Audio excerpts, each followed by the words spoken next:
سب سے پہلے میں مفتی صاحب کا شکریہ ادا کرنا چاہتا ہوں.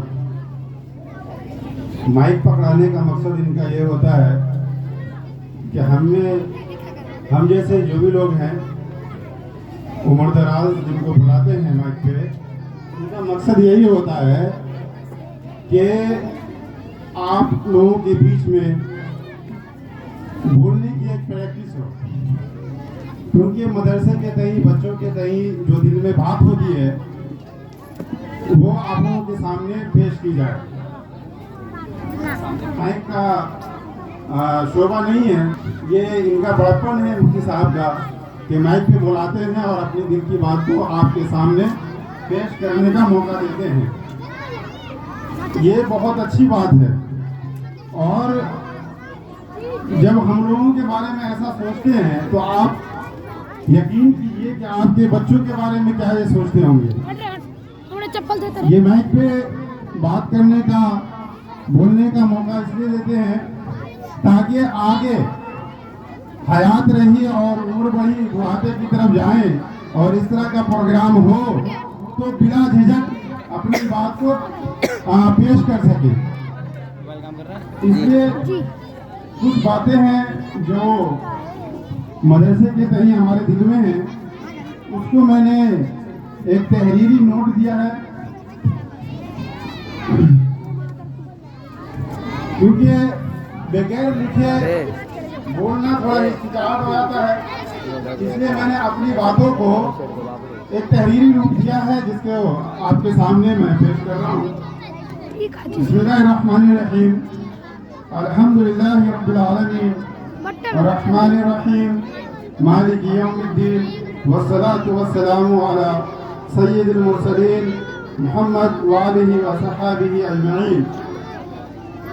قابل قدر بزرگان، عزیز طلبہ اور نوجوان بھائیوں، آج کی یہ مجلس دو وجہ سے بہت خاص ہے.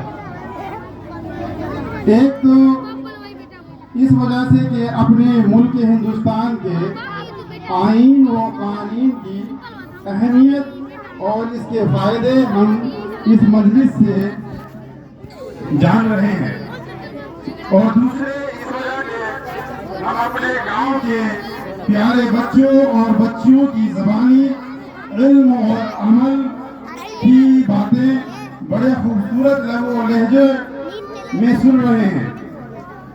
آج سے 6 سال پہلے اور اب کے مینا رہیکا میں دینی تعلیم اور بچوں کے علمی ماحول کے لحاظ سے بڑا فرق ہوا ہے. آج بچوں کی تقریروں، مکالموں اور دیگر چیزوں کو سن کر بہت خوشی ہوئی اور دل میں یہ امید جاگی، بلکہ یقین ہوا کہ انشاءاللہ آئندہ چند سالوں میں علمی ماحول میں اور بہتری آئے گی. اور ان ساری چیزوں سے مجھے خاص طور پر دوہری خوشی ہے کہ اللہ تعالیٰ اہم کام میرے عزیز بھائی مفتی جمال الدین سے لے رہے ہیں. بڑا بھائی ہونے کے ناطے میری دلی دعا ہے کہ اللہ تعالیٰ ان کو خوب ہمت و حوصلہ دے.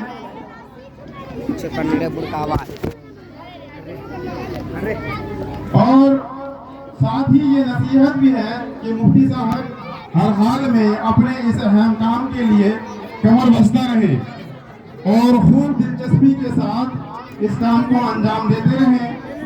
میں اپنی طرف سے ہمیشہ کی طرح آئندہ مدرسہ شریفیہ قاسم العلوم کی خدمت کے لیے ہر وقت تیار رہوں گا انشاءاللہ. اور تیار رہنا بھی چاہیے ہر مسلمان کو، کیونکہ ایک دینی ادارہ ہے اور اسی دینی ادارہ سے ہمارے بچوں کے اندر زندگی جینے کا طریقہ آتا ہے. اسی علمی ادارے سے ہمارے بچوں کو اپنی آگے کی زندگی کیسے گزارنی ہے، اپنی لائف اسٹائل کیسے جینی ہے، یہ اسی دینی ادارے سے آتا ہے. علم تو بہت سارے ہیں لیکن دنیا اور آخرت کو سنوارنے کا علم یہی ایک دینی مدرسہ ہے، دینی درسگاہیں ہیں جو ہمارے بچوں کو دنیا اور آخرت دونوں کی بھلائی نصیب ہے نا۔